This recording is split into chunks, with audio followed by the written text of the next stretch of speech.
Hello students, hope you all are doing well. See, તમારું unit 1 એનું chapter 1 the entrepreneur એની અંદર આપણે leadership styles as well as innovation in entrepreneurship discuss કરતા હતા.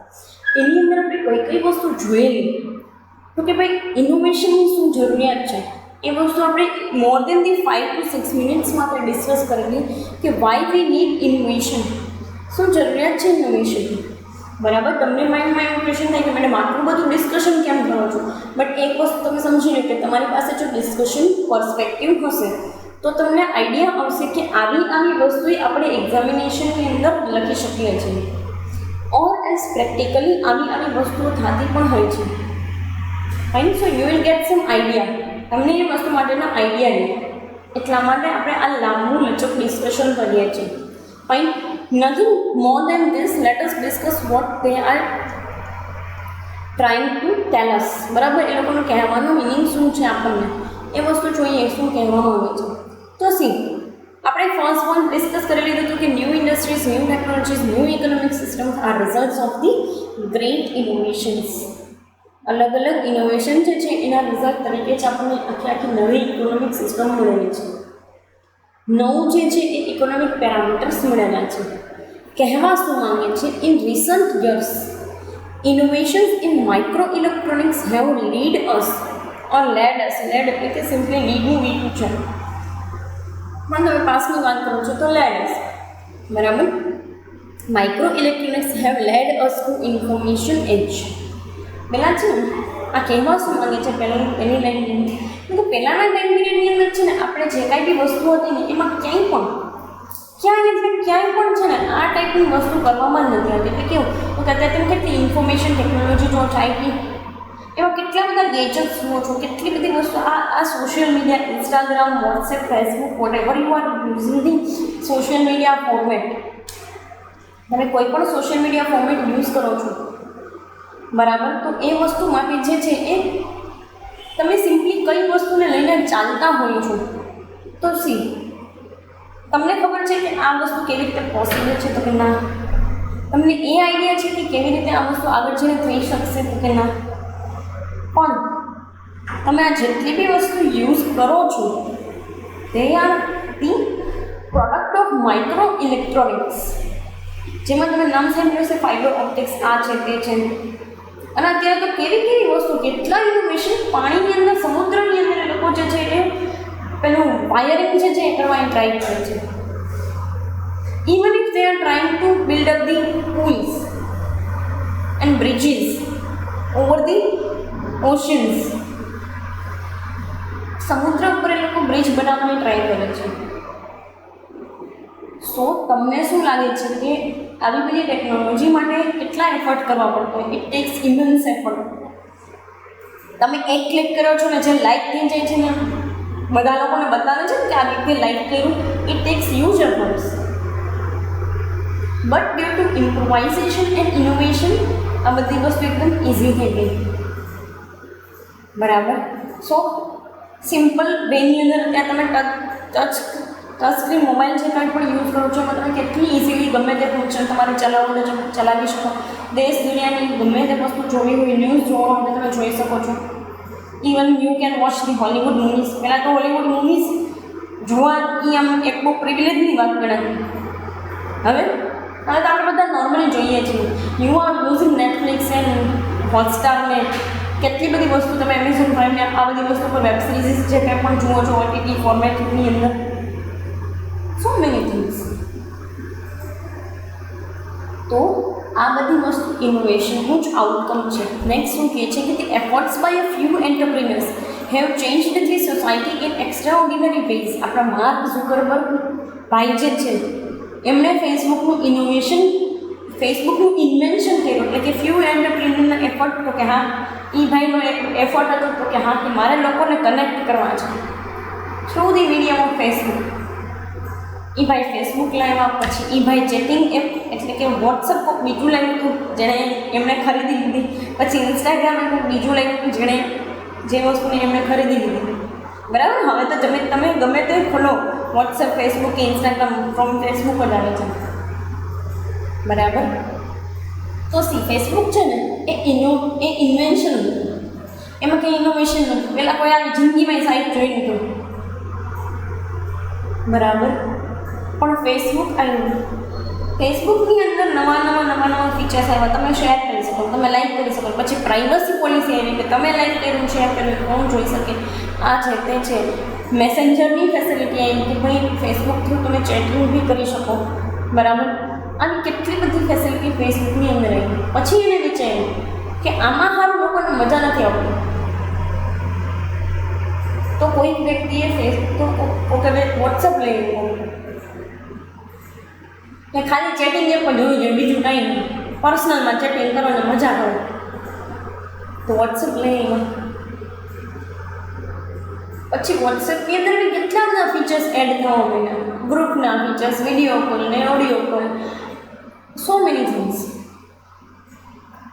સો these all are the outcome of just few entrepreneurs. એ લોકો કે જે લોકોએ સાહસ કરવાનું વિચાર્યું ને, જે નાના ઉદ્યોગ સાહસિક હતા ને, એના એફર્ટથી જ આ એક્સ્ટ્રા ઓર્ડિનરી લાઈફ જે છે ને એ આપણે જીવીએ છીએ. તમે એને મેં તો આ વસ્તુ બનાવી નથી, આ ઇન્ટરનેટવાળી વસ્તુ તમે એને મેં તો બનાવી નથી. 2G ને 3G ને 4G, બરાબર. તો એ વસ્તુની વાત કરે છે. નેક્સ્ટ શું કહે છે તો કે entrepreneurship is the process of wealth creation and not the wealth generation. તમને બેનો પ્રશ્ન થયો કે madam wealth creation is wealth generation is ના. વેલ્થ ક્રિએશન અલગ વસ્તુ છે અને વેલ્થ જનરેશન અલગ વસ્તુ છે. વેલ્થ જનરેટ કરવી એટલે એનો મિનિંગ સીધો સમજાવવો છે કે મૂડી છે એમાંથી આગળ તમે બનાવો છો કાંઈક વસ્તુ. જ્યારે વેલ્થ ક્રિએશનનો મતલબ એવો થાય કે નવેસરથી જ આખી સંપત્તિ બનાવવાની તમે શરૂઆત કરો છો. તો એન્ટરપ્રિન્યોર એટલે કે ઉદ્યોગ સાહસિકનું કામ જે છે ને, અથવા તો ઉદ્યોગ સાહસિકતાનું કામ એ વેલ્થ ક્રિએશન જે છે ને એનું છે, નહીં કે વેલ્થ જનરેશનનું. એટલે કે હું ક્યાંય પૈસા ઇન્વેસ્ટ કરી અને રિટર્ન મેળવું એવું કામ નથી એનું. તો કે હું જે છે એ મારા બિઝનેસમાંથી પૈસા બનાવું કેવી રીતે છું ને એ કામ છે મારું વેલ્થ ક્રિએશનનું. એક વસ્તુ તમને કહી દો કે આ વેલ્થ ક્રિએશનમાં પૈસા સિવાય ઘણી બધી વસ્તુ, જેમ કે તમે બિઝનેસ સ્ટાર્ટ કરો, તમે અમુક લોકોને રોજગારી આપશો તો કે યસ ડેફિનેટલી આપશો. અમુક લોકો પાસે કામકાજ કરાવનારશો તો કે હા કરાવનારશું ને, શું કામ નહીં કરાવનારી. માલ વેચશો તો કે હા વેચશું જ ને. પ્રોફિટ કમાશો તો કે ડેફિનેટલી કમાશો. તો દરેક પ્રોસેસ જે છે એની અંદર વેલ્થ ક્રિએશન છે. Whether it is the production process or it can be the marketing activity or it can be the buying or selling activity, anything. દરેક વસ્તુ. લાસ્ટમાં શું કહે છે કે most entrepreneur find it profitable to run business innovatively. દરેક businessman, most of the entrepreneur એવું જ વિચારતા હોય કે હું ઇનોવેશન કરીશ તો માર્કેટમાં ટકી શકીશ. વાત એ સાવ સાચી છે. તમે કેટલાક ટાઈમ પીરિયડ સુધી ઓલ્ડ થિંગ્સ, જૂની ટ્રેડિશનલ વસ્તુને જ લઈ આવી અને ચલાવી શકો છો. બહુ ઓછો ટાઈમ પીરિયડ. કારણ કે પડે માણસ જે છે ને, મનુષ્ય જાતને પડે ક્યાંક ને ક્યાંક નવી વસ્તુ જોતી હોય. You always find something exciting. તમે તો યંગસ્ટર્સ લોકો છો, તમે હંમેશા કંઈક ને કંઈક એક્સાઇટિંગ વસ્તુ ગોતતા હોય. અને તમારું રિએક્શન કેવું હોય જ્યારે તમે નવી વસ્તુ જાણો, ત્યારે તમારું રિએક્શન કેવું હોય તો કે તમે ફરી પાછા 2-4 જણાને કહો.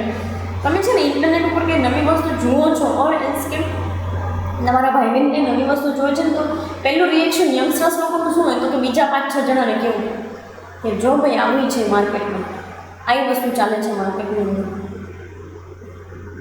બરાબર. સો મનુષ્ય જાતિને દરેક વખતે પડે એને કંઈક ને કંઈક નવી વસ્તુ જોતી હોય, નવું જોઈએ છે. એના ઉપર જ એ લોકો કામ કરે છે. તો બિઝનેસને બી કેવું છે તો કે બિઝનેસને પ્રોફિટ કમાવા માટે ઇનોવેશન કરવું જરૂરી છે. આ નવીનતા લઈ આવી દરેક વખતે જરૂરી છે. અને એ લોકો લઈ આવે પણ છે. So this is the thing. Next તમને કહે છે કસ્ટમર્સ પિરિયોડિક ડિમાન્ડ ચેન્જીસ. કસ્ટમરની પિરિયોડિક ડિમાન્ડ, પિરિયોડિક એટલે કે કોઈ એક ટાઈમ પીરિયડ માટેની, સર્ટેન ટાઈમ પીરિયડ માટેની ડિમાન્ડ જે છે એ ચેન્જ થાય. અને એ ચેન્જ જે છે એ કોના થ્રુ આવી શકે તો કે ઇનોવેશન થ્રુ. આજે કેવું હોય તો કે માર્કેટમાં તમે લોકો અત્યાર સુધી જતા હતા, તમે ક્યારે સેનિટાઈઝર યુઝ કરતા હતા? પણ કોરોના આવ્યો હતો એમાંય તમારે તો નવી ડિમાન્ડ હોય. લિક્વિડ ફોર્મેટની અંદર આપણને સેનિટાઈઝર નથી ગમતું, જેલ બેઝ જ જોઈએ ભાઈ, મજા આવે. સારી સ્મેલવાળું હોવું જોઈએ, ઓડ સ્મેલવાળું ના હોવું જોઈએ, મારા હાથમાંથી બેડ સ્મેલ ના આવવું જોઈએ. માસ્ક નહીં, સ્ટાઇલ પ્રિન્ટેડ માસ્ક. ઘણા લોકોને તમે એવા બી જોયેલા છે કે મેચિંગ માસ્ક, બ્લુ પહેર્યું તો બ્લુ કલરનું, યલો પહેર્યું તો યલો કલરનું. સો દરેક વખતે કસ્ટમરની ડિમાન્ડ ચેન્જ થતી રહે છે. આ પિરિયોડિક ચેન્જ ક્યાંથી આવે છે? તો કે ઇનોવેશન સાઇડથી. માર્કેટમાં એવી વસ્તુ અવેલેબલ છે એટલે તમને આવા વિચાર આવે છે ને. બહુ સીધું સાધું ફેક્ટ કહું છું કે માર્કેટમાં આવી વસ્તુ અવેલેબલ છે, that's why you think about it. તમે એટલી વસ્તુ વિશે વિચારો છો, એમાં કંઈ ખોટું બી નથી. કમિંગ જનરેશન એક વસ્તુ તમે સમજી લો, જે કંઈ પણ તમે અત્યારે બનાવશો કે બગાડશો ને એ તમારી આવતી પેઢી છે ને એના માટે તમે સારું કે ખરાબ કરો છો. એ પછી ઇનોવેશનના ટર્મ્સમાં સારું કરો છો કે એન્વાયરમેન્ટને નુકસાન પહોંચાડો છો, એ બે વસ્તુ આવી જાય છે. જો તમે એન્વાયરમેન્ટને નુકસાન પહોંચાડો છો તો તમારી આવનારી જનરેશન માટે તમે પ્રોબ્લેમ્સ ક્રિએટ કરો છો, અને જો તમે ઇનોવેશન કરો છો તો તમારી આવનારી જનરેશન માટે તમે સારું કરો છો. તો બંને પર્સપેક્ટિવ છે. એ જ વેથી કહે છે કે કસ્ટમરની ડિમાન્ડ ત્યાંથી ચેન્જ થાય. સી નેક્સ્ટ પોઈન્ટ શું કહે છે? તો કે if innovation is not done at this stage, it will lead to product obsolescence. Ultimately, entrepreneur will be the sufferer. જો તમે આ સ્ટેજ એટલે બિઝનેસના સ્ટેજીસ હોય, બટ આપણે કઈ રીતે કહીએ છીએ તો કે અત્યારે કરંટ સિનારીઓ મોડર્ન એજની વાત કરે છે. કરંટ સિનારીઓ પ્રમાણે મોડર્ન એજની વાત કરે છે. તો કહેવા શું માંગે છે? તો કે જ્યારે પણ તમે ઇનોવેશન નથી કરતા ને તો એ તમારી પ્રોડક્ટ જે છે it will lead to product obsolescence. એબ્સોલ્સન્સનું મિનિંગ લખો out of fashion or out of trend. અત્યારે નોકિયાવાળા મોબાઈલ ફોન બહાર પાડે, પહેલાં આવતા શું એનું નામ હતું? Windows phone. હા, વિન્ડોઝ ફોન. આખી વિન્ડોઝ જેવી સિસ્ટમ હોય, કોમ્પ્યુટરમાં કેવી એવી સિસ્ટમ હોય, એટલે એન્ડ્રોઈડ જેવું ન હોય, અને ઇંગ્લિશ સિવાય એક લેંગ્વેજ જ કામ ના કરે એની અંદર. હવે નોકિયા પાછા વિન્ડોઝ ફોન લોન્ચ કરે તો કોણ લે? તો નોકિયાને આ સ્ટેજે પહોંચવા માટે એ લોકોને પણ બદલવું પડ્યું અને એન્ડ્રોઈડ ફોન જે છે એને યુઝ કરવા પડ્યા. એન્ડ્રોઈડને યુઝ કરવી પડી as a operating system for the particularly mobile ફોન્સમાં. તો પ્રોડક્ટ એબ્સોલ્સન્સની અંદર જતી રહી છે. તો તમને યાદ નથી રહેતું તો you can write down out of fashion or out of trend. તો તમે જ્યારે ઇનોવેશન ના કરો તો પ્રોડક્ટ આઉટ ઓફ ટ્રેન્ડ થઈ જાય. પછી કોઈ એ વસ્તુને લો છો તમે અમે કઈ એવી પ્રોડક્ટ જે આઉટ ઓફ ટ્રેન્ડ થઈ ગઈ. તમે પહેલાં નાના હતા ત્યારે ગળામાં બોટલ લટકાડી નાખતા એવી બોટલ લ્યો છો, લઈને જાઓ છો કે ના? Because it is out of trend, it is out of fashion. અને તમારી એજ વધી ગઈ છે ને, હવે તમે એ વસ્તુને લઈને જતાં સારા ના લાગો એટલા માટે. So this is the thing. Ultimately entrepreneur be suffer. એટલે એન્ટરપ્રિન્યોરને જે છે એ ભોગવવું પડે. સીધી વસ્તુ છે. માર્કેટમાં એક વખત આઉટ ઓફ ફેશન જતી રહી કોઈ વસ્તુ એટલે પછી એન્ટરપ્રિન્યોરના ભાગમાં એનું નુકસાન આવે છે દરેક વસ્તુનું. ફાઇન. નેક્સ્ટ તમે કહે છે customer always need new products. By innovation entrepreneur satisfy the needs of customers. By the launch of new products, knowledge of customers also increase. કસ્ટમરને દરેક પડે નવી વસ્તુ જોતી હોય. આ નવી વસ્તુ ઇનોવેશન થ્રુ જે છે એ કોણ સેટિસ્ફાઈ કરે તો કે એન્ટરપ્રિન્યોર. અને એન્ટરપ્રિન્યોર લોકો જ એવા હોય ને કે જેની પાસે નવા આઈડિયા હોય. બાકી તમે જોજો જે લોકો એમ કહે ને કે અમે 35 વર્ષ 40 વર્ષથી બિઝનેસ ચલાવીએ છીએ, એની પાસે તમે કોઈ નવો આઈડિયા લઈને જાઓ ને એને મગજમાં ઉતરે જ નહીં. કારણ કે સીધી વસ્તુ છે 40 years is a huge life span.